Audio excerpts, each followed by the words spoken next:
a future author who needs to figure out how to start her book, as well as someone who has amazing experiences. One, which you're about to hear, around the boxer Mike Tyson, seeing it live. How many people have seen it? I know I can't say it. Anyway, let's chop it up. With Sherri Goodall. That's funny. That's funny. So he's trying to figure out how is it that where do you start when you're writing a book? And when you say when someone says start from the beginning, for the worst answer ever. Like you hate that. What's that mean? What do you mean? What does it mean? It means because people always say start from the beginning. Like I said, that's the worst answer you could give somebody because that's the obvious. So why would you say start from the beginning, knowing that I get the beginning, but where in the beginning? Like, do I talk about, my childhood? Do I talk about, what is it that you want to talk about? And so Todd actually gave me a really good answer, which I thought was a good answer. And wait. Before I hear Todd's answer, I gotta give you my answer first. All right, I'm listening. And then I definitely want to hear Todd's answer. So, you know how you have those equations where somebody says so should I wear the red shirt, the blue shirt, the green shirt? Like which one it looks amazing? And then the answer is like yes. Right? Right. Worst answer ever. No, it's not the worst answer ever. It is not the worst answer ever. It's the best answer ever. And the reason why is because you get to choose what that means. All right. That's your opinion. I'm not in agreement with you. Let me throw you on speaker. What'd you say? I said I am not in agreement with you at all. I'm not in agreement. I think that's the worst answer. It's our new podcast, Licking Up the Past, only on Sirius XM app. I can hear you loud and clear. Apple headphones, you already know what I was doing. Apple headphones, the worst. They died. You said what? They died too quickly. It's not even that they die. I don't have AirPods, right? You don't? The earphones. And I'm trying to figure out, I cannot figure out for the life of me, how is it that Apple does not have a retractable pair of head fucking phones? How is that not? I don't know either. I mean, and it's crazy because I wish I had the money because I would literally invest every dime I had to make them and sell them because I know I would make a great profit because I cannot be the only one who, like, when I take my Apple headphones out of my pocket, like they literally are balled up in like 22,000 knots. And that's even if you do it perfectly and put it in your pocket. It's like, there's like a headphone knot like genie in your damn. Like, I'm telling you, it's crazy. I'm going to do a little meme where it's like, a pair of headphones, just looking normal. And then like next to it, I'm going to literally take a pair of headphones. I might even just go out and like buy a pair, like find somebody's like cheap pair on like Facebook Marketplace, like $6-7, and I'm going to buy it just in as many knots as I can tie it in. Like just to where you like where you just see the headphone, like the earbud part, and then everything after that is and I'm even if it takes me like literally like a couple hours, I'm literally gonna do it just for that meme because that's how it looks when it comes out of your pocket. You're like, so I don't know even if you wrap it up nice. That's what I'm saying. Like I have no idea why they do not have a retract. And you know how you have like I have a retractable USB cable. Yeah. With the little people. I'm like, how like I cannot be the only person on earth. Anyway. So no, you're definitely not because I have gotten to the point that I hardly even use my my AirPods anymore because like they die too quickly, or if I'm out and I forgot to charge the Right. case or something. So I'm more or less, I prefer to use the wired ones now. Exactly. That's like, I'm so simple. I am so basic when it comes to, like, I've had all the Bluetooths that you can have, all of the wireless ones and everything. And my worst thing is that I always lose Bluetooth, you know, and I be crying Oh like, yeah, oh I've my done gosh. that too. Like that is like, you The could worst. literally have a, like, you, like, yeah. Like, you want to commit suicide like that. Like, cause you be thinking to yourself, like, cause it's crazy. It's like, you get it, right? You spend all of this money, you got it. And then you got it. And then that one day you like leave it somewhere and forget it and you can't find it. And you're like, cause you just paid Right. $679 for this goddamn thing. And it doesn't Right. have, Way too much money. they should have like, and they probably have this now. Like, this has to be the latest in technology. You know how, like, if your iPhone dies, it still has the capability to do the Find My iPhone ring. Yeah. Like, they literally need Yeah. to put like just one small little chip, whatever the hell that takes, to do this. To your And AirPods. to all Bluetooth earpieces that will get lost after the first damn 2 weeks. And then when you Yes. find it, it's in your damn pants pocket and you don't wash the son of a bitch and forgot that it was in there. And now you just hoping that the shit works. Right. Right. And you be happy as hell when somehow out of nowhere it actually works. I've literally had like ones that have worked after being washed in like the heavy Really? cycle. Yeah, it's crazy. But like, I've been Yeah, wanting that to is be crazy. in. I told somebody earlier. I was like, I put myself in like Bluetooth anonymous programs because like you just don't want to buy it. You get depressed. You get depressed. You like, I yo, I know. just That's why I refuse to buy so anymore. I just use the corded ones. And then you look exactly. like you So like really old because people be like, "Why you still got corded headphones?" shit, I don't give a goddamn. I will look 300,000 years old to like the thing is, these Apple headphones, they like sound really good. Like they come with them, and like not a lot of earbuds that come with phones like really sound good, but these sound good. And then they're also good because the microphone, like people are always like, yeah, I can hear you. Like, I love them. But Right. anyway, Right. let's get back to you and this. I have no Ugh. damn idea what it means Ugh. to start at the beginning. Listen, here's the thing. Oh, here we go. What? Aaron You Hill. have it's your choice. That's the thing. It's your choice where you start. There is no right answer or wrong Again, answer to that's that. the obvious. Okay, here we go, Sherri. Here we go. If you never met me, right? We never met each other. Okay. And today we're meeting for the first time. Mm-hmm. Okay, what's the first thing you're saying to me? Hello, how are you?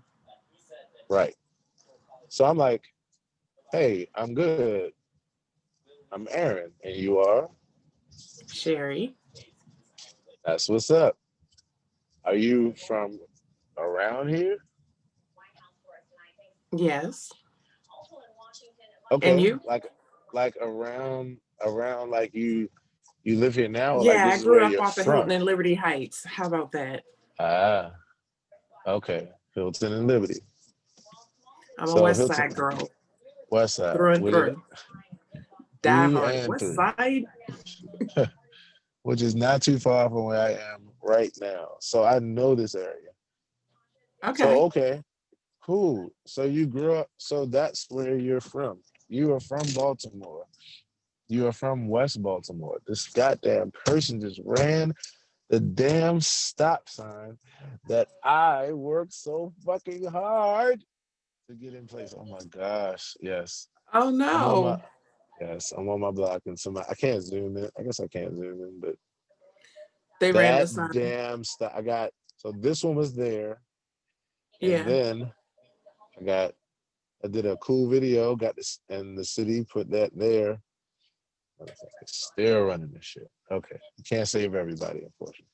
So anyway, Sherri. Sherri is from Baltimore.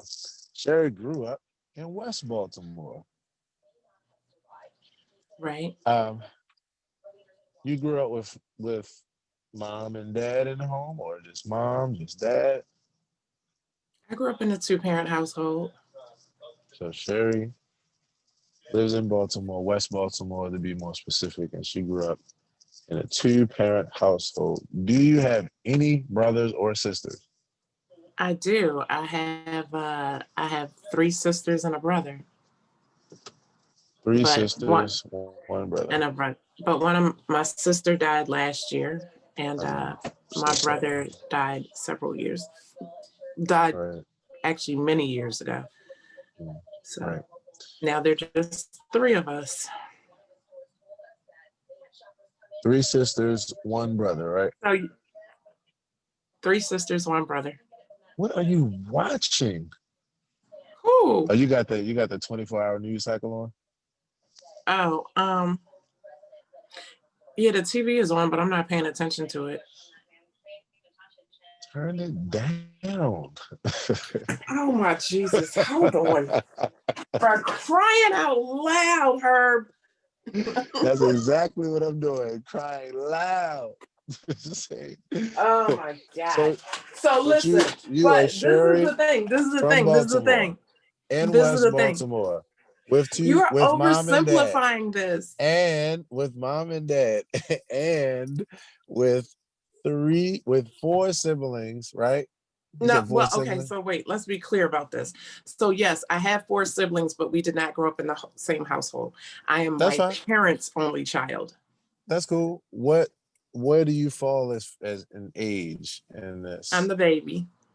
You're the baby. Can you tell? I love being the baby. I don't care how old Oh, I am. I still oh, get to rub it into you, my you, sisters. you, you know how I could tell? Because the If this, baby is like, I can't tell my story because it's too obvious. what? Come on, son. Come on, son. No, what? How you figure? I figured because all I'm doing is repeating the words that have come out of your mouth. So what I'm saying is I can understand that you all didn't grow up in the same household. Anyway, that's interesting. You grew up, you're the only child by your parent. I mean, you're the only My mom and child, dad. and yeah, by so Yeah, I'm my yeah, mother's only child. That's the way I right, usually explain it. I am my mother's only child and one of okay, 5 children um, okay, of my father's. I'm the baby. right. I'm my mother's only child too. I'm her favorite, uh, her favorite of her children. If you no, what'd she say? Her favorite son. Yeah, if you ask her. I'm like, I don't know whether Cute. to be like, wait a minute, that's obvious. She could have just There's been like, I nobody don't really else. like you. I just gave birth to you. Oh my, yeah, that's true too. I guess I had to be grateful, right? So so Right. yeah, For sure. I'm my mother's only child as well. So I know what that's like. I know at least from one aspect of experience what that's like, having other siblings, but being my mother's only child, you know. So yeah, that makes sense to me. It makes a whole Mm-hmm. lot of sense to me. So basically, in a nutshell, what you have besides that, let me turn my stuff off. Wait a minute. So basically, in a nutshell, what you have What is do I have? Sherri Goodall. What's your middle name? We are not putting that out in public, thank you. We shall not. And you know my middle name. No, I know So, your middle okay. name. Yep. I'm Next. I'm at okay. That's why I asked you. So that way, if that response was there, then it would Sherri flow, and you can E. say that. Sherri E. Goodall. So Sherri E. Goodall again is Yeah, from there's a whole story Baltimore, behind my middle name, but okay. right? Uh-huh. She's from Baltimore. Mm-hmm. She's from West Baltimore, to be specific. She has 4 siblings, 3 girls and one boy. She's her mother's only child. Were you mama's girl or daddy's girl? Big time daddy's girl. Big time daddy's girl. Still a daddy's girl. Mm. Yep.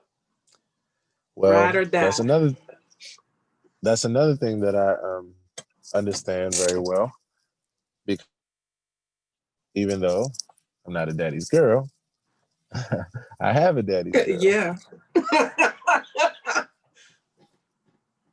But I have a daddy's girl. You a mama's boy? Oh, you have a daddy's girl. Yeah, I have a daddy's girl. So I know what that feels like. I know what that's like.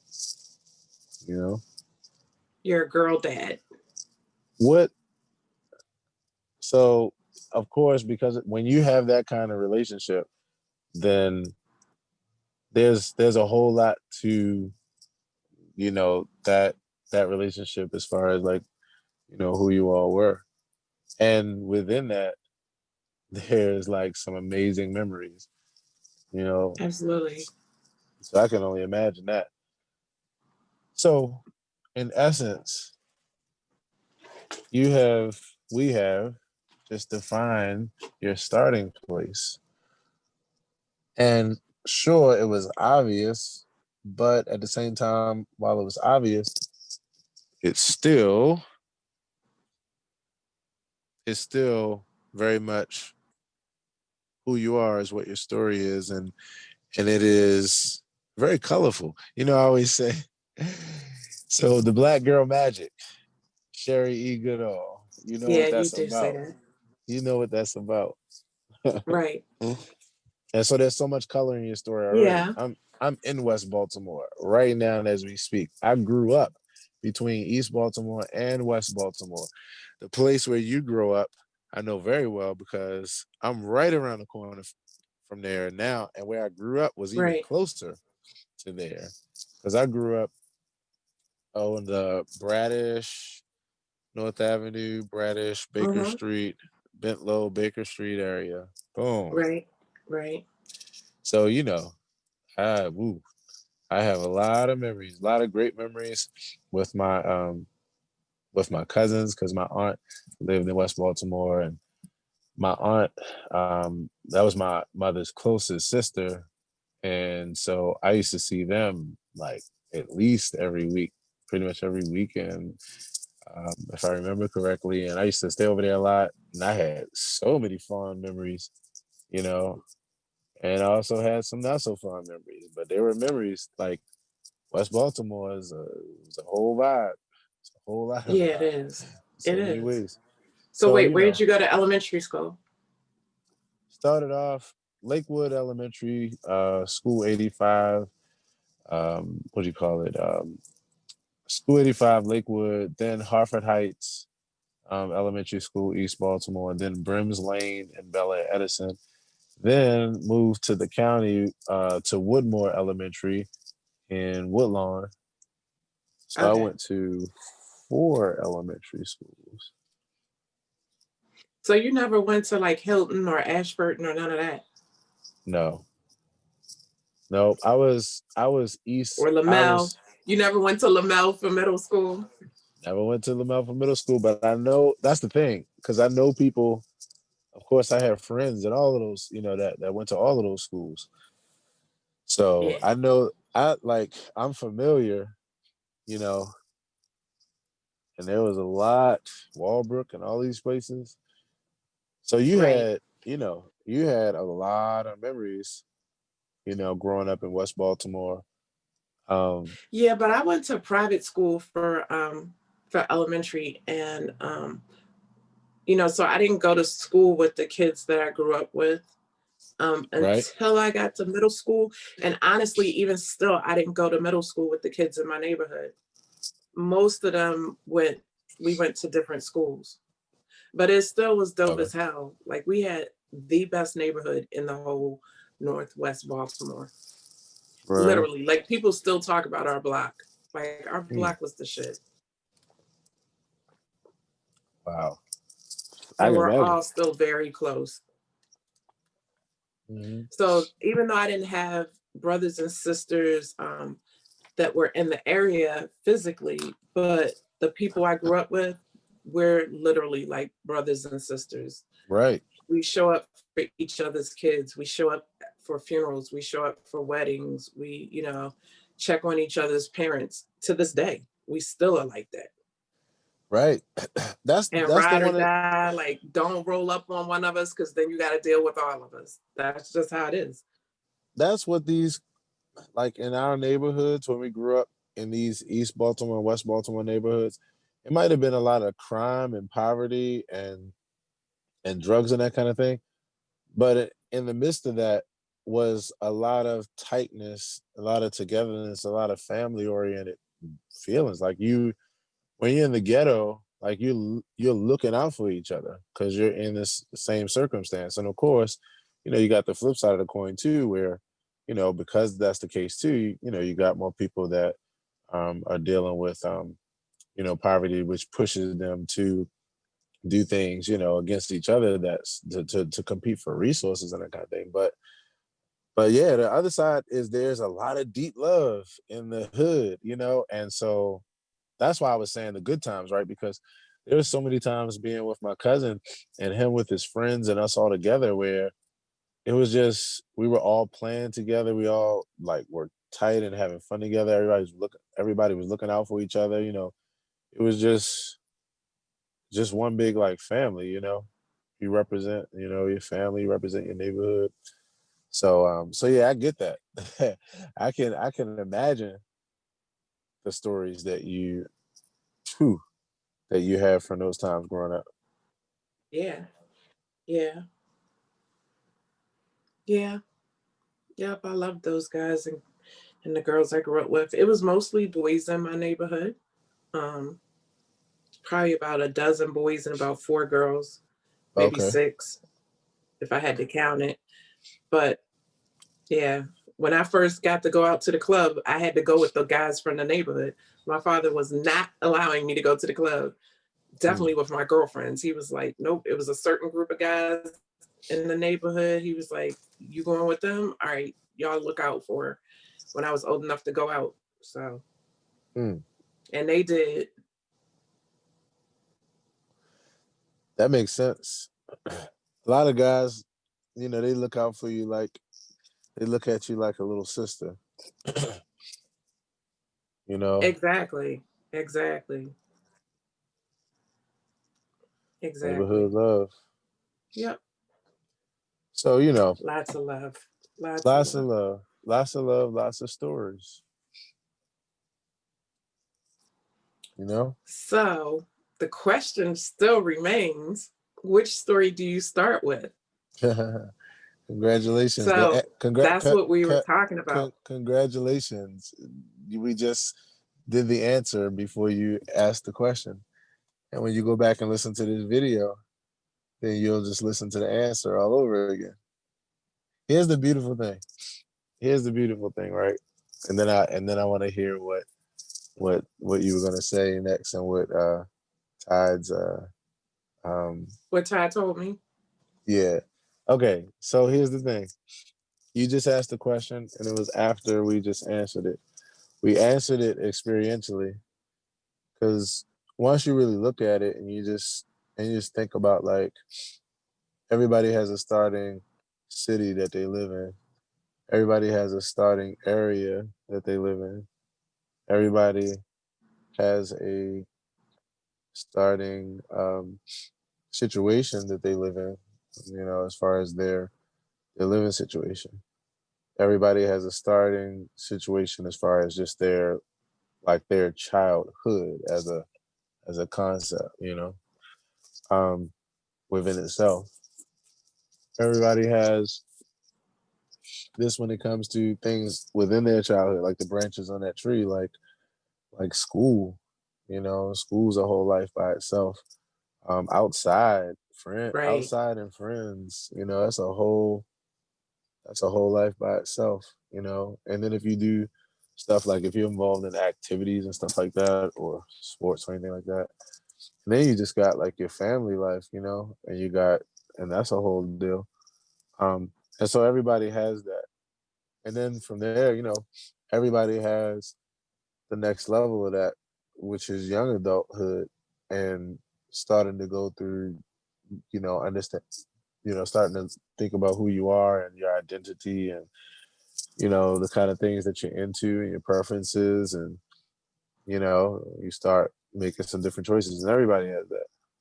And then everybody has, you know, going from there to starting to try to put together, your life from there in the form of like, trying to figure out how to make your own finances and that kind of thing so you can, start building, figure out how to, pull your own finances so you can start building and, owning your own things, having your own space and that kind of thing, Yeah. we, everybody has that. And then everybody has like, just from there, here we are. We're right here. Like we're literally right here in this same life where Started it's from just the like bottom, now we're here. right. Right. And so everybody has that. Everybody has the present moment, which is just like this is the story continues. The story Right. continues. So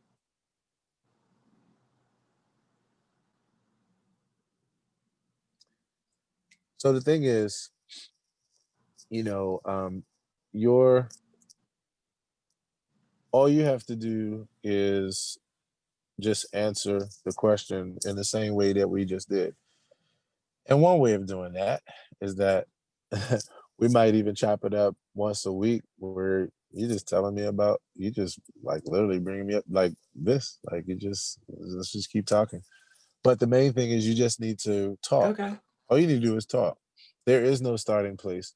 The starting place is your life. Just like if someone asks you right now, who are you and where are you right now? What do you live and what are you doing? You can give them a list of things because that's a reality. And so we've had several, you know, realities happen, over the course of our life. And that's just the different periods of our life. So we've answered the question. We've answered the question. Right. Right. Yep. We've answered the question. Right. And we've answered it by just jumping into it and and that's wild. I actually didn't realize that when you got to wow, that's very much like my experience. I'm thinking daddy's girl, Ari is a daddy's girl. What's that? Mm-hmm. I was the only child on my mom's side. So that has a particular kind of like I'm talking about it a lot, even Right. just in this way, even as I'm talking and I'm going live on Facebook and stuff like that. Like I'm just reminiscing and I'm talking about how like, man, it's interesting growing up where I was the only child by my mother, that has a particular kind of experience that there's a lot of things I value about that. A lot of things that's interesting about that now that I'm learning as far as adding like another side to my life that wasn't there, before because dad wasn't, Right. I grew up in a single parent home with mom. But the one thing in all this, like it's taught me a lot. And the one thing that I have definitely is a lot of, I could sit here and talk to you for the next, I could talk to you right now. It's 7:23. I could talk to you from now to 9:23 for 2 hours straight, Right. just on like growing up with Cheryl Lawson stories. Right. Yeah. Yeah. Yeah. It was an interesting time. And probably So longer than that. exactly. You're right. I'm literally being modest. Because yeah, like when I think about, I mean, first of all, like I just told you, right? You asked me like what elementary school, and I didn't even think about the fact that like I knew it, but I never said it out loud. Like that, yeah, I went to 4 different elementary schools, which that has a particular kind of experience because you're moving around a lot. Right. And for some kids, that can mean a not so good experience. For me, though, now that we're talking about it, it's interesting. I think it actually is what makes my experience so diverse in a positive way, because it didn't affect me in a negative way, like how some people, their kids move around a lot or they move around a lot, due to the circumstances.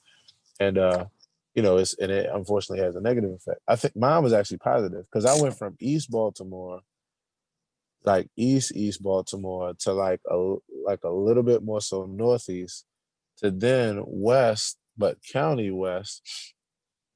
Which is a And whole then experience in and of itself. Let's just start that's what there. I'm saying. Because That's my Baltimore, East and Baltimore and West Baltimore are not alike. right. Not alike. They don't look Exactly. alike. The vibe is not the same. The people are a little different, Mm-hmm. It's a whole different. It's almost like it's like East Coast and West Coast. Like it's a different vibe. People move in a different way, East and West. Right. And then let's not even talk about like South Baltimore. Right. South Baltimore has a vibe of its own too. You say Cherry Hill in Baltimore, and people already know. Right. It's a whole different vibe. Or like if you go like south, you come down like near the harbor, which is an interesting thing because now that we're talking about it, I'm like, wow, that again, it makes sense why I'm so diverse of a person because I've experienced drastically different areas and I've like soaked up. I've learned a lot about life and people and different things because of being around different people from different walks of life. Because now I think about it, yeah, East Baltimore, West Baltimore, then West County, and then farther out, all the way then as far out as Ricestown.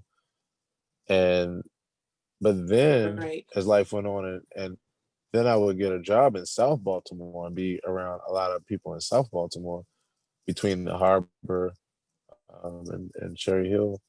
So I have like, yeah, and then to move from there, then to be in the Jewish neighborhood for 3 years. Yeah, I have. Yeah, I had diverse experience. That's And it's interesting. funny because Yeah, but Baltimore's just Jewish community is well known, and I didn't realize like growing up in Baltimore, the Jewish neighborhood, about right. Pikesville, right? People know that like as a historically, traditionally Jewish area. But it's funny, I met somebody one time through work who was from New York, and he was a New York Jew, and he was talking about High Holiday and this, that, and he said, do you know where the Jewish neighborhood is? And I was like, yeah, I go there to get my bagels. And he was like, where? And I said, Pikesville. And he was like, you know Pikesville? He was like, I know Right. Pikesville. I love Pikesville. And he really knew a lot about Pikesville because he had heard about it. Yeah. He had been through there, but he didn't really know people. Like, I didn't get the sense that he knew people like close family or relatives or anything. But he was like, oh yeah, in New York, we know in Baltimore that Pikesville is the Jewish neighborhood, which makes sense. And Upper Park Heights, right? Because he knew Right. the JCC and all of that. And I was like, wow, that's really interesting to me. Because New York's a big city, so why are you checking for Baltimore? You know what I mean? Because But he Baltimore, knew the because key places. Baltimore, and this is why. Because Baltimore is number 2 as far as the largest Jewish population in the U.S. and is only second to New York. Oh, well, that makes sense. I never knew that. Yeah. It just was home to us. Right. I didn't Yeah, know either. I didn't know either until I want to say really until like 2016 when I moved in that area, like in the Mount Washington area. And yeah, I was already used to like I was used to Park Heights. But I hadn't been, and I was used to some of Pikesville, but not deep in that Pikesville area, and then all the way down to Mount Washington. And like living in Mount Washington and already being familiar with Pikesville deeply and then Park Heights as well, I was like, whoa. I was like, wow, like this is a very, very large population. I did not realize. Yeah. And then when you're like in the neighborhoods and you go down streets that you've never gone down before, and you see like the different synagogues and the different places for different kind of events and that kind of thing. You're like, wow, like you just don't realize it. And even the But like, houses. Yeah. right. I think if Because they I'm build not I forgot what they're called, but the outdoor like porches that they build, particularly during the holidays. okay. I Oh cannot yeah, think yeah, what I know they're what you're talking called. about. There's a Like name the for it. like Yeah, yeah, yeah. like the nativity scene type of No, no, no, but a lot of times if especially if you go through like over like Ricerstown, what's the cross street? Oh, a country was it Country Boulevard, Old Country Boulevard, Country something, but gotcha. you know what I'm talking about? Yeah, I believe I know what Like you're talking just above Mount Washington. So if you go over there, you'll a lot of times you'll see they build on the side of the house. They'll build about. like an outdoor porch, but it's like a Right. temporary porch. And I forgot what it's called. There's a name for it, but they build that during the holidays. And my friend, he explained it to me. I don't remember now because it's been a Yeah. while. But you'll notice in the neighborhoods, like just the whole everything is different, especially in the Hasidic Jews. Right. It's different. Well, But I think it's beautiful. let I me tell love you it. let me tell you this is about to really trip you out because as you were trying to explain that to me, I know exactly what you're talking about, like more than you could possibly realize. And the reason why is because one of the funniest things one of the funniest things that used to happen was when I lived in Mount Washington. When you drive down Green Spring, right? So you know where Quarry Lake Yep. and Bluestone Park. When you drive down Green Spring, right before you get to the end of the block, and you probably actually seen the same place. This might even be one of the places you have in mind. Right before you get to the end of the block, on your left, there's a house that's facing the street, and it has one of those porches. And they have a lot of decoration, and like you said, it looks really nice. I think this probably would be one of the well-known houses in this area. But like the decorations were so elaborate that when I drive past, I used to think that there was people outside like sitting at these tables that they had because the things look so real. Like they went in on these decorations. They were so real that like I used to look over there and I used to literally think there was people like outside sitting at this table, and it used to really confuse me. And I'd be going by so fast that and one day I realized that it wasn't. These were decorations, but they look like real people. Like it was pretty deep. Oh no, I haven't. I don't think I've seen that one. Yeah, I don't think I've seen that. I had to Okay. take a So picture of it when I'm if they back, you're did. gonna have to take me past there or take a picture or something. Yeah, for sure. So For sure. so that makes that makes a lot of sense. But I think the number I gotta remember because the stats that I looked at has been a while, but something comes to mind of like 800,000 that I think that they Wow. said of Jews were in that area, and I That think makes sense I'm though. gonna I'm gonna go back and look it up. I'm gonna Google it, but the point is, yeah, like but that was a whole experience, and I'm gonna tell you something. It And is. this, I literally, so I used to, when I was doing my Mood Mondays like live stream, I would be outside and I would be walking around the neighborhood. And one episode that I did out, in fact, I'll tag you and I'll send it to you.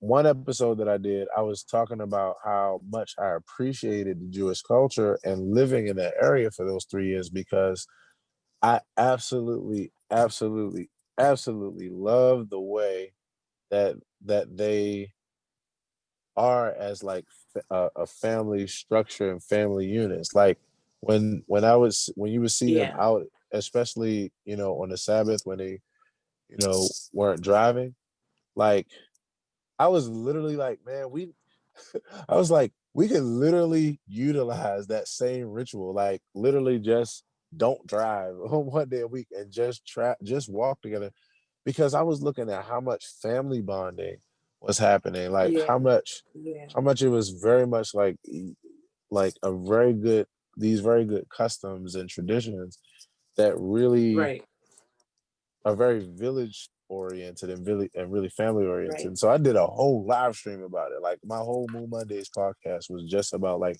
we could really learn something, from the way that they are Yeah. culturally.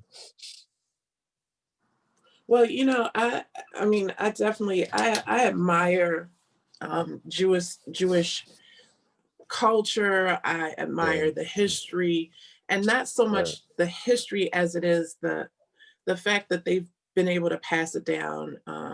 And I would go so far as to say even jealous of the fact that they can pass down their history. You know, Yeah.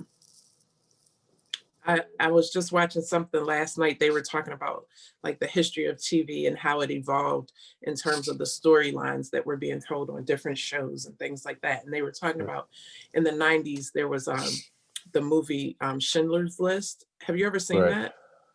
I don't think no, I haven't No? seen Schindler's List, but now that you mentioned it, I will. That definitely, If you from what I ever get a remember chance, with and other anybody people. who watches this, Hmm. yeah. So it's the story of this guy. I think his first name is Oscar Schindler, and how he saved a lot of Jews during the time of the Holocaust, and he hid Right. them and he got them out of the country and stuff. But just like the history of it, Hmm. it aligns so much with us as African Americans and being taken, and enslaved, and in a lot more ways than I think people realize. Now, Hmm. granted, our story is our story, but there's so much similarities in it, if Right. you will, that I always thought that if Black people, Jewish people, and Hispanics, if we all teamed up, oh, it would be a whole different country. Because the fact Mhm. of the matter is, we are a majority. Yeah. Um, but it's really interesting, and well, I guess we did because you know Donald Trump is not the president anymore. Go. There you go. So there you go. So, That part. so I'm sitting here. I'm loving this conversation, and I'm sitting here thinking about what you mentioned earlier, as far as now. You talking about somebody who's envious. You got a chance to watch Mike Tyson, like actually in real life, and like when you mentioned earlier that the Tyson fight was on tonight. First of all, I didn't even know that Mike Tyson was back in the ring. That's how far I away I'm know. removed from Let me boxing. see. Like I Right. used So to. my understanding is that because I'm a little out of the loop on this too. Go ahead. Mhm. Oh, I was just gonna say that I didn't even know that he was in the I was ring, saying that. and I thought that um, he, well, not thought. I knew that he was out of the ring, and I was going to say that I used to catch up on boxing, back in the day, but I don't really keep up as much anymore. right. So he's fighting Roy Jones tonight. Um, Oh wow. Now somebody told me that it was a fundraiser. So I'm not really sure. I'm looking right now and I don't really see, but it's definitely tonight. But Wow. I saw Mike Tyson.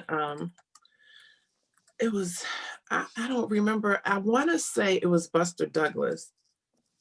Okay. Um, yeah, let me see.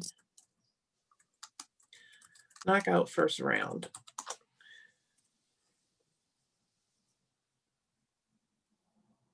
I think it was Buster Douglas, but whatever the case was, I just remember I was so excited to go with my dad and my uncle to see this fight because, Right. daddy's girl, I was hanging out with my dad and my uncle. I thought I was really a big girl at that point.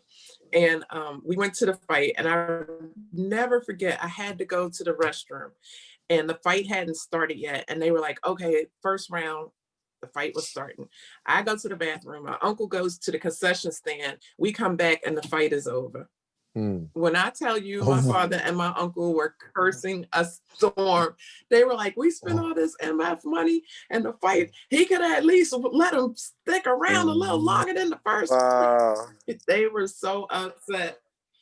And I was just like, wow, okay. But I didn't understand like how much money it costs to go to the fight. So I was like, okay, y'all mad because like the fight is over? Are you mad about the money? They were mad about the money. They were mad about the money for sure. So anyway, God. Yeah. You know, but I really liked boxing. Yeah. Wait a minute, hold on. This is hilarious. Did you say that you also went to the concession stand too, or you saw the fight? I went to the restroom. My uncle went to the concession stand. Okay. So everybody missed the fight. So I didn't even see the fight. So look, we missed the fight. Here's the funny part though, because I never thought about this before.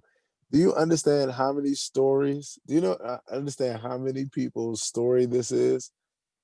Like, right? Because most of the time, just like when you go to the movies, that a lot of people do decide to go like to the concession stand like early on, after they get their seat. So it's like, oh my God, I want to start a podcast just missed called the whole like, damn fight. I want to start a podcast that's just called like I missed the event because of so many events that like, I mean, so many boxing matches that was like that. Oh, that's funny. So yeah, that makes sense to me. But yeah, as a kid, you had no idea. You like, wow, is it really that serious? No Until idea. you realize how much it costs to go there. Right. And so it's funny because you want the boxer. I mean, you would, if you're rooting for the boxer, I mean, that's the ultimate, like that's the best you can ask for. But if you're going to watch him, and you going to the but then I concession also learned, like, it's funny. But okay, so again, being a daddy's girl, I learned about the politics, the money side. Like he started explaining to me why it was almost like it's kind of effed up that you knock somebody out in the first round, because if people are betting on it, right? And you have to think back, this was before like legal betting was really happening all over the country, or even online. Like online wasn't an option. People were betting in Vegas. You know what I'm saying? So if people are betting money and they're betting big money and he gets knocked out in the first round, you know how much money was lost and how much was made? Like, because I don't think people really expected him to knock somebody out in the first round. And if it had gone longer, people probably would have like not lost as much money. But dude knocked somebody out in the first round, which when you think about it and you really start getting into sports, you can see how games and fights and things can be thrown because, you know, there's money riding on it. You know, like what round somebody gets knocked out, like, is it going to be a knockout or a technical knockout? Like there's money riding on that legally and illegally, right? So it's a big deal. It is the broadcast. You spent all this money to broadcast a fight that got knocked out in the first round. What? Right. It is a huge deal. I mean, to be honest, you know, it's like, it's one of those things where you just kind of have to, if you're going to watch sports and you're going to actually try to enjoy it, you kind of just have to accept that to a certain degree, what you're watching is already decided and that kind of thing. Like you kind of just have to accept that, because literally the name of the game is money, right? And to some degree, especially for a lot of people, it's an investment. And yes, okay, all it is just like another version of a casino. Whereas, for sure. Yeah. For sure. Whereas, like, to some degree, you can kind of go in there and base off of chance and based off of serendipity and these kind of things, you can win some money. But then, you get higher, higher, higher. Like there's a whole other web, controlling who Right. wins and how to, that kind of thing. And it just is what it is. Honestly, people know that to some degree if you're a real deep gambler, and you just accept it. And what you decide to do, I swear this is fucking crazy, because this is life. If you really think about it, what you just decide to do as a gambler in a casino is you know the game. If you in on it, if you deep in on, like if you're a real gambler, you know the game, but you just decide that you're gonna go ahead and just enjoy your experience within like the game, even though ultimately it's a game. But you just decide like, yeah, it is what it is. I can't change that. But what I can do is just enjoy what I want to enjoy within this thing. And I swear, I would even go as far as to Right. say, like, to me, that I would even say that to me, that's like the thing that's the thing I kind of feel for people that ultimately feel like life, or like this world, or everything else is being controlled, or is some kind of other thing. It's just like, look, even if that is the case, the fuck you gonna do about it in 60, 70, 80 years, except Right. for just enjoy your life, like enjoy the things within it that you love and that you enjoy, or the people, or the activities, or what have you. And then try to do something to the greater cause to change that, you know. Right. That's it. That's, I mean, shit, what Yep. else you gonna do?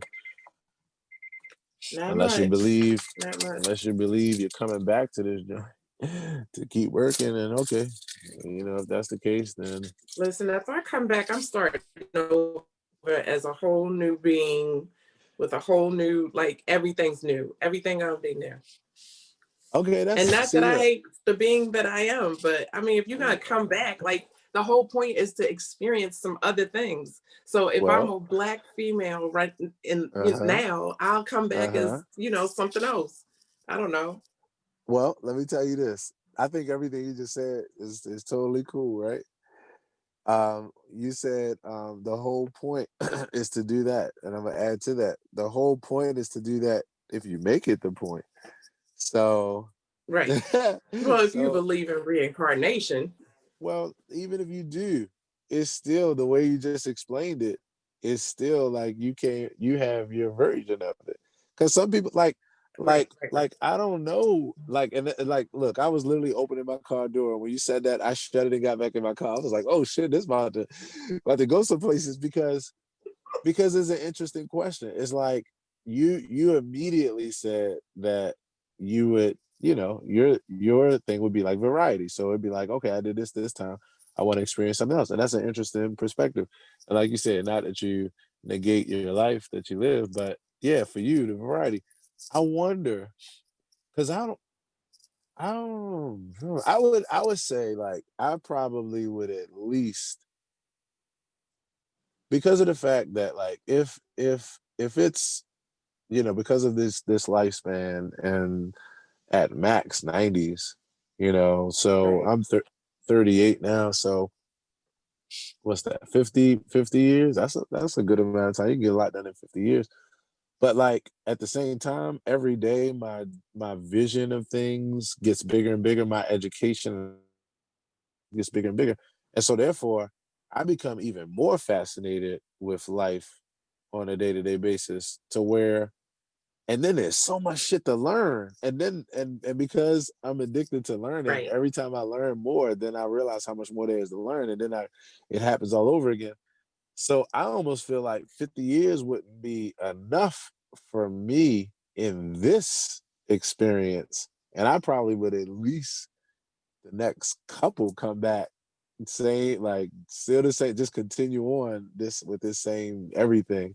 So it's interesting. That's like it makes sense to me. It's just interesting how, you can have it's different perspectives, like on that, on like, what would you do But if you see, came back, somebody like you, Yeah, but somebody like you is probably the explanation of people that live, you know, beyond 100 years and are still thriving and in their right mind. Like I tell people all the time, they think I'm joking, but I'm dead ass. Dead ass. That was Son, about I'm time you dead wait, ass. hold on. I want to Wait a be minute. on. Wait a minute, hold on. I got some. Do we have but they need to put like filters and celebrate and like buttons where you can celebrate and throw confetti in Zoom. Like Zoom, update this shit. Cause I needed Oh, that would be dope. confetti right there. Cause that was the first time you cursed. And I was like, when the fuck is she gonna curse and stop saying effing this and the F that?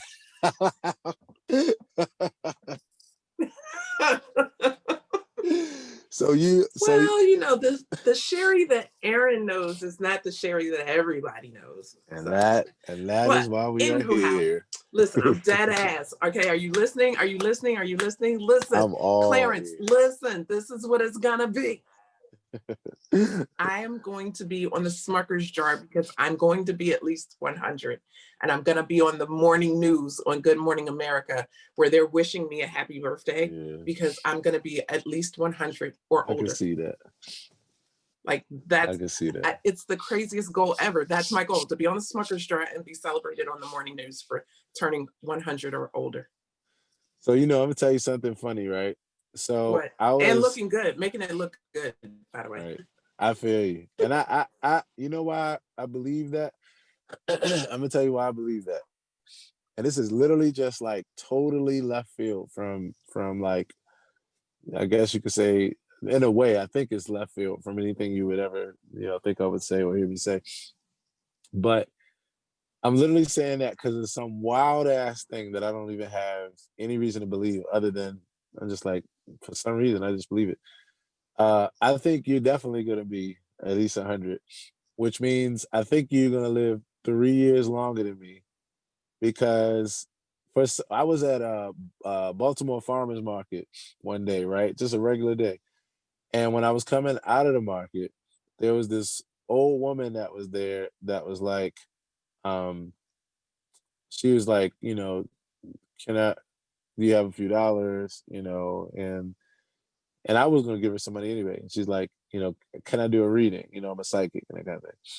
So she said a bunch of stuff that was like, you know, it was like, okay, like I appreciate the fact that in addition to just asking for my $3, like you at least wanted to, you know, make it seem like you were doing something extra in return for the favor. Because it's some bullshit you're talking about now. But in the midst of that, she said to me, she was like, you're gonna live to be 97, right? And it wasn't connected to anything. Everything else she said was just like it was just, you know, it was vague, like kind of obvious, kind of like, yeah, okay. But I didn't care about any of that. I actually was happy that I connected with this woman because I was having such a good time. I was with my family, we coming out of the farmer's market. I was having such a good time that like I literally wanted to stop and speak to this woman and give her money and we hung with the woman for a second. It was just like just a vibe, right? And out of everything she said, for some reason, I believe that that's the one thing that's true. And it's like, I literally have no, like, I don't believe she's psychic. I don't believe, like, I have no reason to believe it. But for some reason, I just believe that that's true. And we'll see. Wow. If it's not, it's not. But it's just interesting to me how I connected with it. And that's in this place of like, you ain't selling me no bullshit. But for some reason, she just that stuck out for you. It just stuck out for me. And I was like, and then, you know, I thought about how cool that would be. I mean, I thought about like that would be a long life, you know, and everything. But it was just interesting. So 97. So we'll see. And then there we go. And here's the other thing. For some reason, when you just said I'm gonna be on the news, I actually believe that to be true. For some reason, which is why I connected it. And I was like, oh shit, okay. So that'd be kind of dope. That'd be interesting. I think you're gonna at least I'm live to be really 100. serious. And, for some reason I believe that it's true. Like I really believe that's true. So if you live to be 100, I believe it too. 97. Like that's the thing. Like, yes, Yes. Yes. And I'm still going to be like in my right mind. I'm going to be, physically capable. Like, yeah, I'm going to be that little like Oh, nah. 100-year-old lady. Yeah. Like I already see it. Like in my mind, I already see it. I love it. My aunt, so last year, I lost 3 of my aunts. Right. And one of the aunts that died last year, she and I would talk all the time. And I would always tell her, I was like, um, the devil has been after me for a long time trying to take my life, and he can't have it. And and so, as I got older, we talked about that, because the reality is there have been several occasions in my life when I should have been dead. And one of the first ones, she was there. She saved my life. My mother gave me a piece of hard candy one time, and she thought I think I was like, she said like around 4 years old or something, but she thought I was old enough to be able to have a piece of hard candy, and the candy slipped down my throat. My mother panicked and was like running around like Chicken Little, like, oh my God, what are we gonna do? What are we gonna do? And my aunt snatched me up, turned me upside down by my ankles, and like hit me on my back. And that's how she made it come up. And so I always tell her that had it not been for her, I might not have lived as long, because my mother freaked out. Right. So, Wow. there have been several occasions, that being the first, where like I probably should have been dead. But I'm convinced I'm gonna live to be 100. I'm gonna be 100. And I'm gonna be in good health and good mind. I actually believe it. So cheers. So how do you say 100 in Spanish? I forgot how you say it. I should know. That was my I don't know. first. I know it's a centurion in English. Something. Well, cheers to I didn't take 100. Spanish. I took French. I was French as well, and was in high school. It became my favorite language. I actually want to. Parlez-vous français? Okay, but we're not gonna do that though, because I'm gonna tell you, I'm literally gonna know one word, and after that, I'm be like, yeah, potato salad. Yes, no, like nothing is gonna actually match what you're saying, because I ain't gonna know shit. But do you find that you understand French better than you can speak it? Because I still understand it. Like if I hear people speaking French, sometimes I can pick out parts of the conversation, and I haven't used French in forever. Right. It's funny. I don't know, Sherri, because I actually haven't. Now that you said that, now I'm gonna literally go to YouTube and just listen to some people speaking French, just to see, because I haven't listened to people speaking French in so long. But it became my favorite language over Spanish. I took Spanish from kindergarten on up, and then I took French in ninth grade, and I just fell in love with the language. I just liked the way that it sounds. So I always said that I It's wanted to such go a back beautiful language. and learn French. Well, that's what we have to do, Aaron. We have to practice French so we can speak to one another in French. That works. Okay.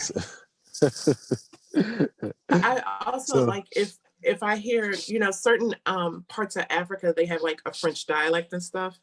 Right. So sometimes like I understand what they're saying. Right. It seems like you probably would understand because of the inflections, the intention, and probably certain words that sound similar. I mean, would you say that that's the case? Like because when I think about language, right? So language is one of my favorite subjects, because it's so deep and wide as far as the nuances. Like language is very complex and nuanced, just like the brain, right? Because you have sounds, you have vibrations, you have gestures, you have movements, right?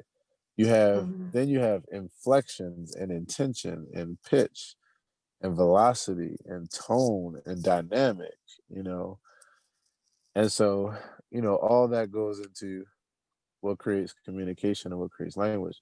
So I almost feel like that even though you haven't spoken in a while, it's not just that you remember.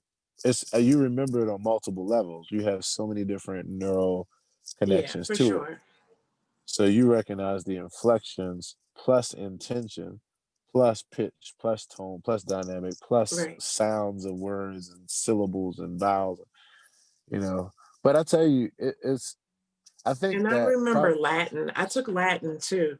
So oh, nice. so I remember a lot of stuff because of Latin. Right. You Yeah, that know, makes sense. Latin is the mother language of everything. So Yeah, I think being bilingual is one of the best things that a person can do too, because you know, when you learn another language, you really do build a lot as far as your brain, you know. So I'm definitely excited about going back and learning French. Everybody at this point should learn Spanish because of just, you know, the state of our world and how, you know, right. how we've converged.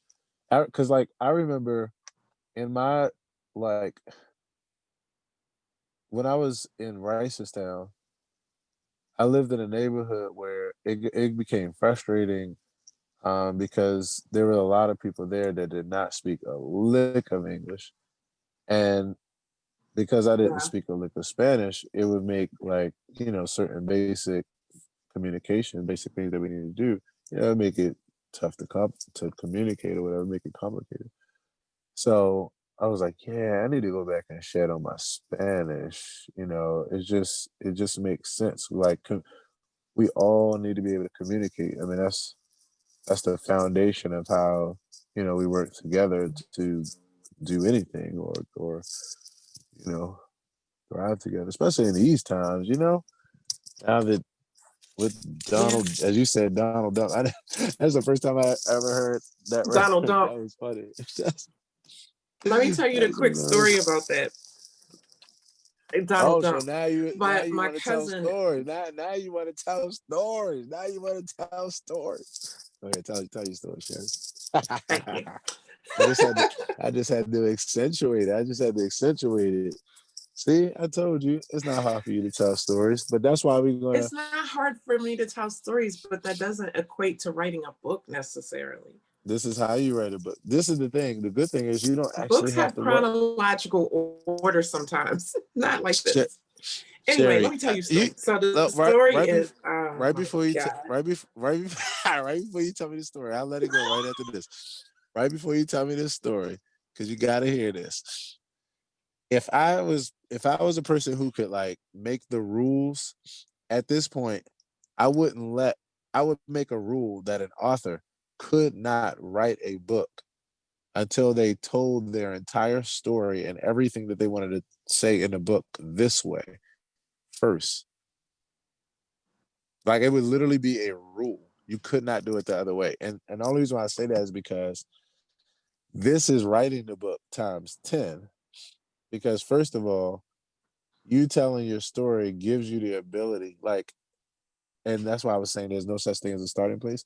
Because you being able to just tell stories allows you to cover your whole life in so many various forms of audio and video. And then with what we're doing, that immediately connects with people, which means that ultimately every author's highest goal is selling their book. If you want to sell your book, tell your story. Literally, right, if you want to sell right, your book, tell your fucking story, because then what happens is then now the book becomes more than just a resource for like, I don't know anything, let me start from this place. For some people it would be that, because some people would just encounter an author just at that book place, you know, just at, like, you could be walking by, somebody could be yeah, walking by your book stand and they're like, oh wow, you're an author. They meet you and you happen to be a nice person in person, and they're like, oh wow, you're an author, I'll buy your book because I just like you, like you're just cool. But then other people though, you want buying it because they know your story. So for them, it's a keepsake. It's signed. It's you. They have a piece of the woman that they know from the author that they know from the author of 100 videos of like all this fascination of a life journey. This is the book. That's the signed right. autograph copy. This is the book. It's just that we didn't have this before, so we didn't have this Right. option. I can accept that. Yeah. I can accept that. All right, so go on and tell your story. It's not as impactful now. Forget it. No, I'm just kidding. No, it's probably not even going to be funny now. But anyway, my cousin is an elementary school teacher, and one of her, it's not even funny anymore.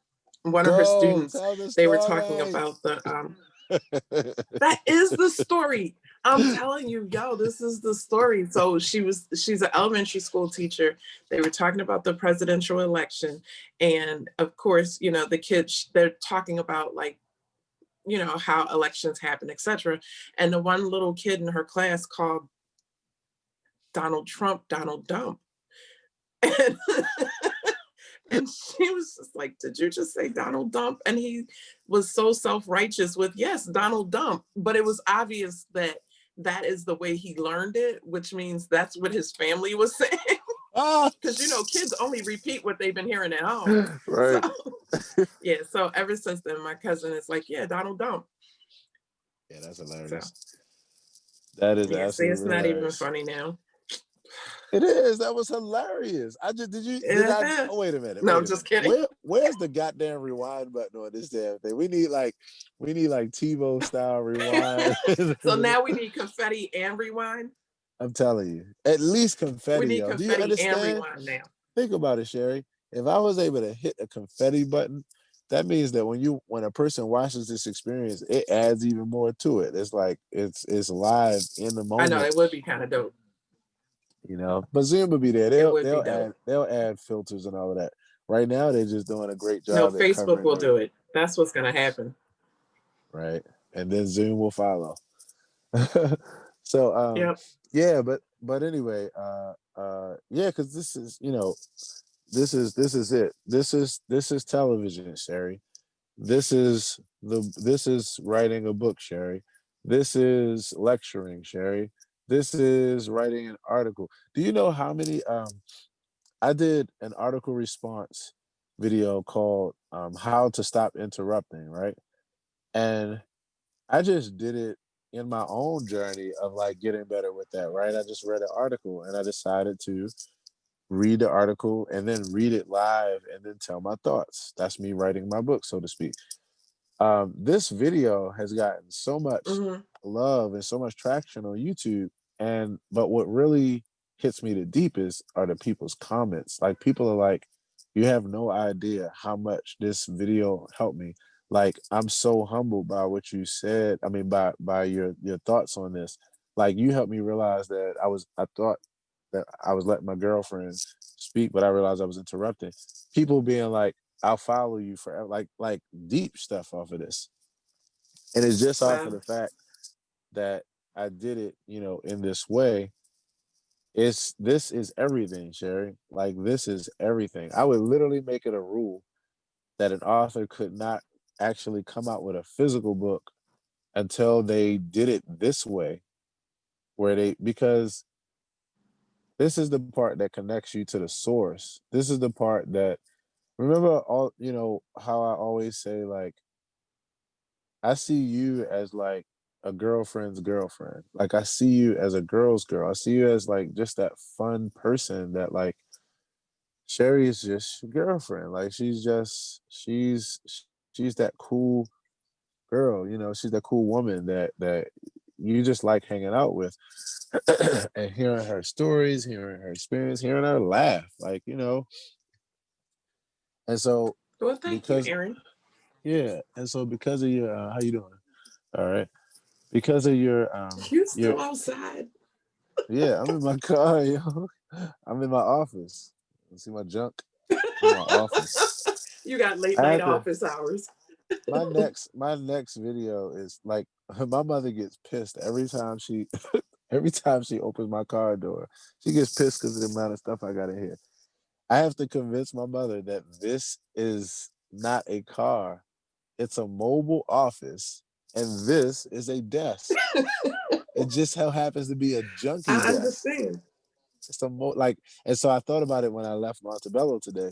I was like, I need to do a meme or do a post that's just like, yeah, the entrepreneur's card. Like your front passenger seat is, it's not a seat, it's a desk that you just happen to be able to sit in from Right. time to time, like when the stuff is moved off the desk. You know? my trunk is like, that's storage, that's office storage. You know, that's a closet plus a trunk plus like a treasure chest, a dresser. You know what I mean?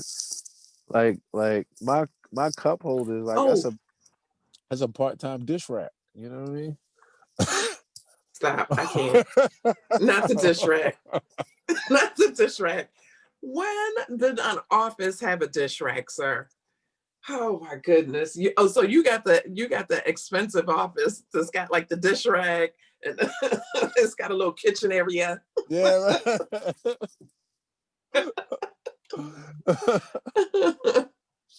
I'm just saying, that's the life That's of an funny. entrepreneur, especially a traveling entrepreneur. But yeah, So so listen, this yeah. is what I had to tell you. Okay. Okay, so you trying to get off? You ready to go? No, keep You ready talking. to go? No, keep talking. Okay, so listen, you know how you were telling me to watch that movie? You were telling me to watch the movie, what was it? The Black Black Godfather. Godfather. So I still haven't finished it because I've been watching it and then I'll stop and get dressed and come back and watch some more Right. later, whatever. But anywho, there was a part in there where they were talking and they were talking about, do you remember they were talking about Al Heyman and the Bad Tour? Oh yeah. Michael Jackson wanted Clarence to do the Bad Tour. He didn't want to do it. Then they started talking about Al Heyman. So remember, like, I don't know if you remember, I told you, like, when I was in school, I was a runner for one of the concert promoters. And it's so funny because I was a runner for Al Heyman, one of his, I guess, competitors, which was Dimensions Entertainment. So I used to be a runner for Dimensions. And yeah. Wow. So when they said Al Heyman, I sat up, I was like, I know who that is. Wow. And so it was interesting to see that because what's a runner do?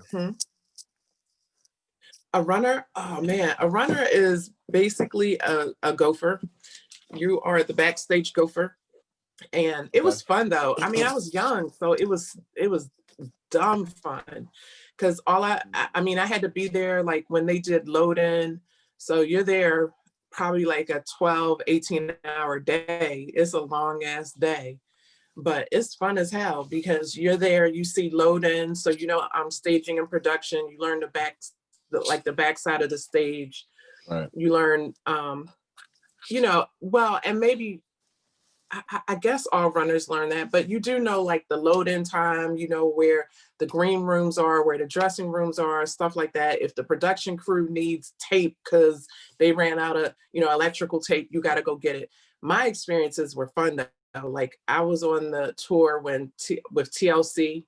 So I had to take their costumes. I had to take their costumes and get them dry cleaned because when they're going from like city to city, if they're in Baltimore tonight and DC tomorrow and Charlotte after that, you know, they don't really have time always to wash clothes and stuff. So a runner is the person that's going to grab the clothes, take it to the dry cleaner, bring it back before the show is over.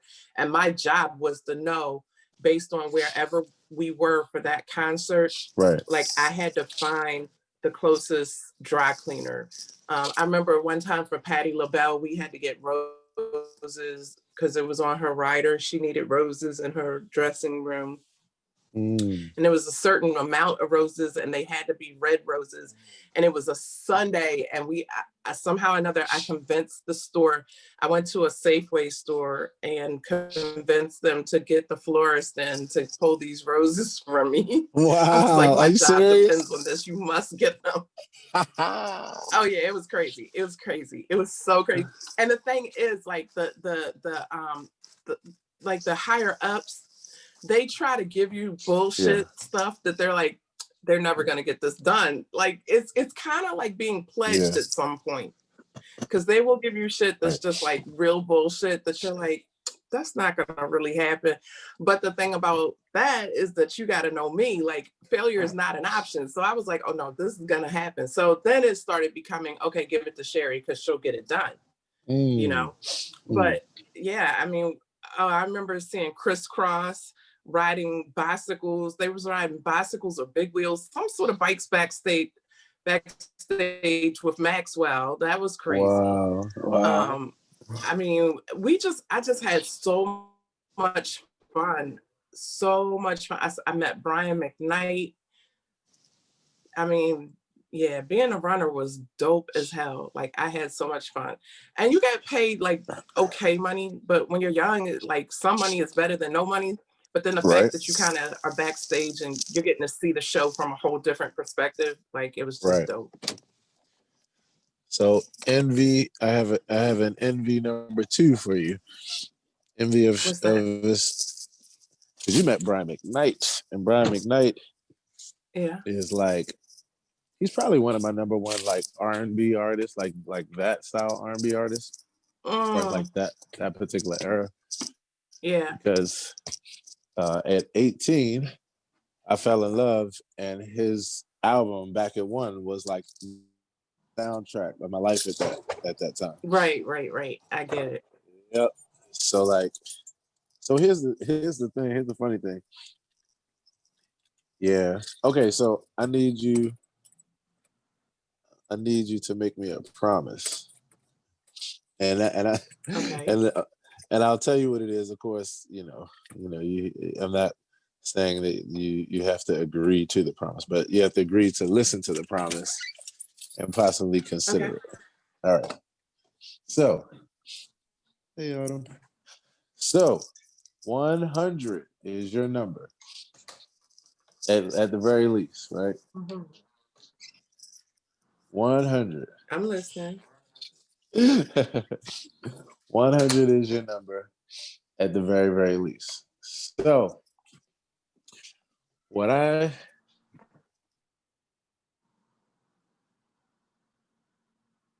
is to do 100. To do 100 experiences. It could be a podcast. It could be, whatever. I mean, you know how it is. It's all the same now. 100 before you even put pen to paper for the first time to quote unquote write a book. 100 what? Like videos of or these like experiences. Oh, okay. 100 of just these experiences like this of just, and it doesn't have to be in the same, it doesn't have to be a one type of experience. I'm just saying 100 experiences of you telling a story or stories, just 100 experiences. Some of them will be one story that goes through several experiences because it just take a while to talk about it. And then some will just be encapsulated in one experience. And then some will be like how this experience was, where you've gone through at least 5 stories. 100. Here's why I say 100. That's your number. But I say 100 because I think it's a really good goal for you. I think what will happen, and I really think you would see what I'm saying, where once you just start flowing in this way, and just when you get comfortable, it's gonna be the greatest. You're actually gonna be like, you know what?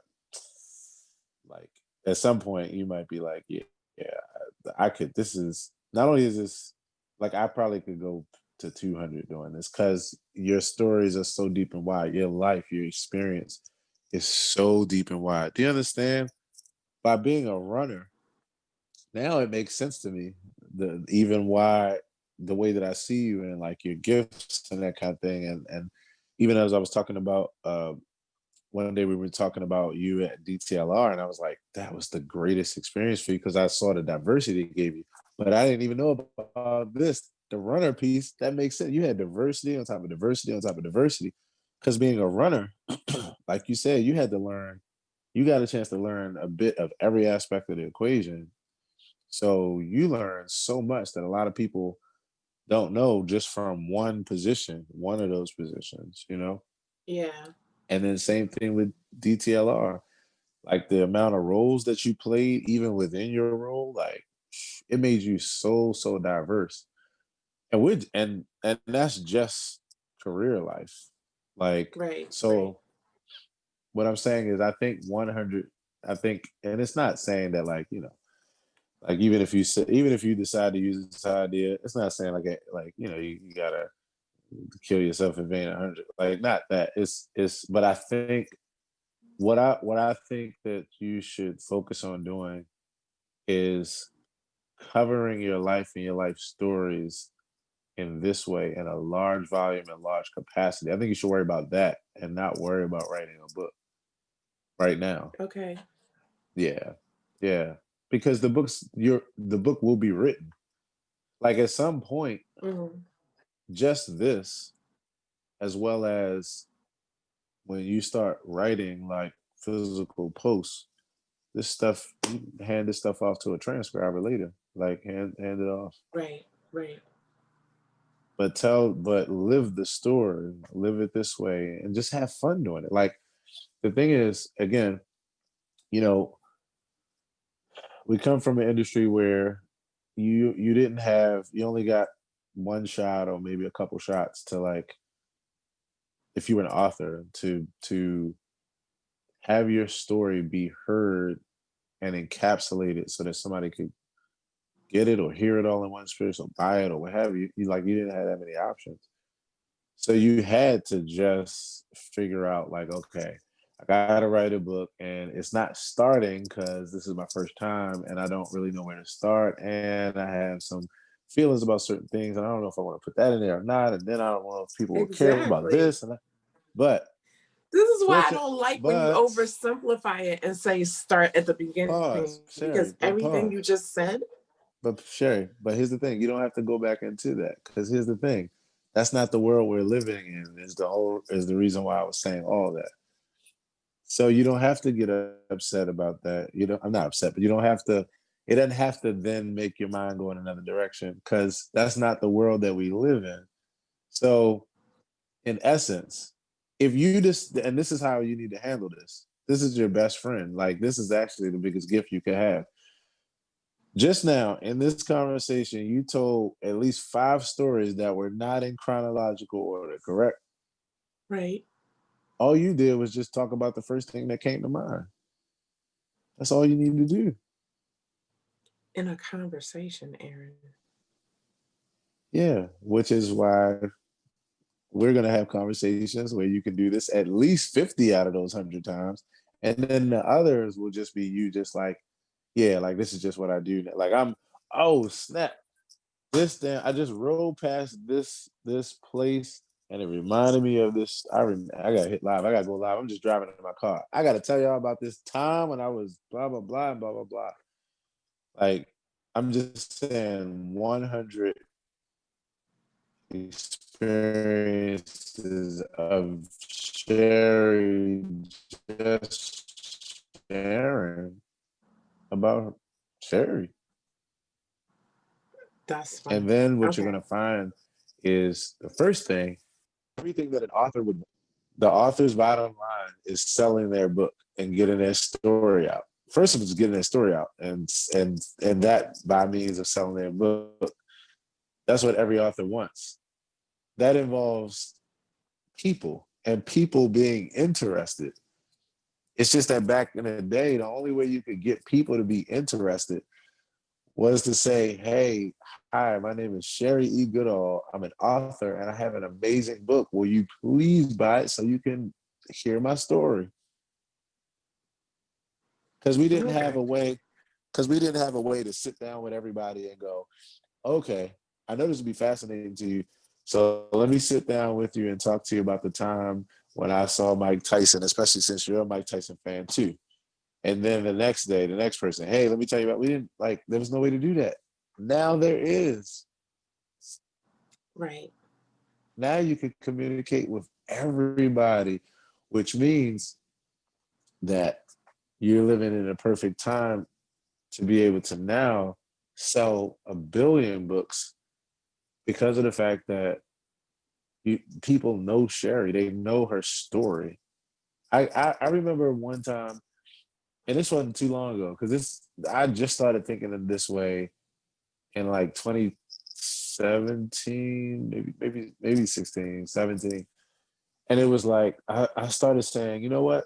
I started seeing where CDs were going, right? And I was like, and CDs were still hot, but I was looking at the industry and starting to see streaming services and everything. And I'm like, that makes a Right. lot of sense.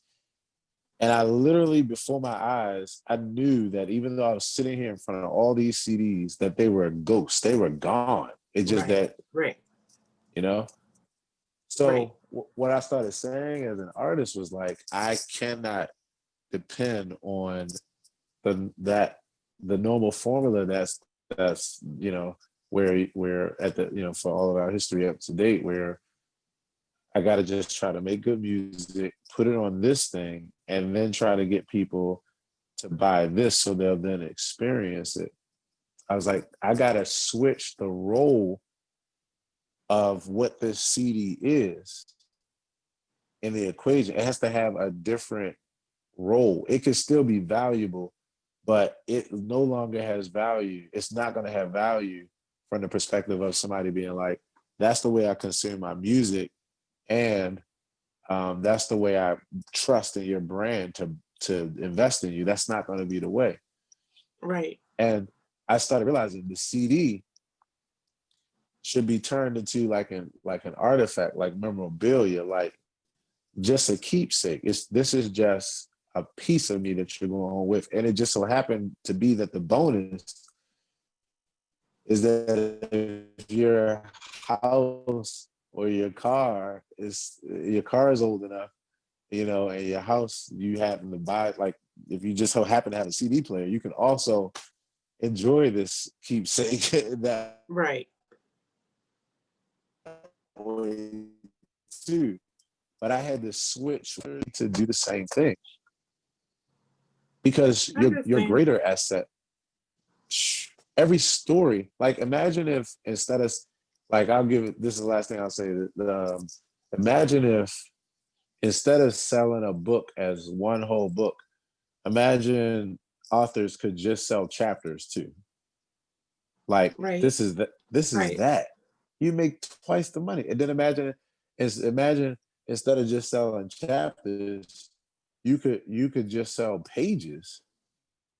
Right. Right. Right. Especially for certain books that's real valuable, like it's chock full with stuff in one page. And then imagine instead of selling pages, you could just sell the stories within those pages, just the moment, and you just shift when the moment shifts. Like, Right. you, like, as an author, if you could, this is the version of that, and then this is even better because Right. in that equation, people would just be buying a book. In this equation, people are not only going to buy your physical hardback book, but they're also going to vote for you when you decide to be a part of something where you need people, you need like people who actually, you need their currency in a different way. Like, you need this. This is going to be the same people that not just buy a book, but also invest in your campaign when you're like raising funds for something else you're doing in business, or for coming to you for services, or for like hiring you when the world gets back to normal, for you to speak. This is that. So it's like, and that's why you doing it this way, I think, is the way to go. And you don't have to feel insecure about it, because that's an incredible opportunity for it to come more to life, for it to pop even more and be even more vibrant. Because now you can talk to the author Right. along the way. And when she finishes talking about the Mike Tyson story, instead of having to write her after you read the book and tell her you also love Mike Tyson, you had a similar story, you could just comment to her and then like 48 hours, whoa, she'd be like, she'd respond to you in the comment section and be like, it's bringing a book to life, and it's a 3D book. So, all right, That enough. makes I know sense. I'm going in. Kind of dope. No, I it's know a I'm going dope in. concept. Yep, it's a new way to write the book. So yeah, but yeah, one thing that I want to do with you is at least, and hopefully we can stick to this schedule, right? I'm gonna try to. I don't like saying things and can't stick to it, but if at least once a week, I just tell me a story, tell me something I don't know. Okay, Deal? deal. Okay. Love it.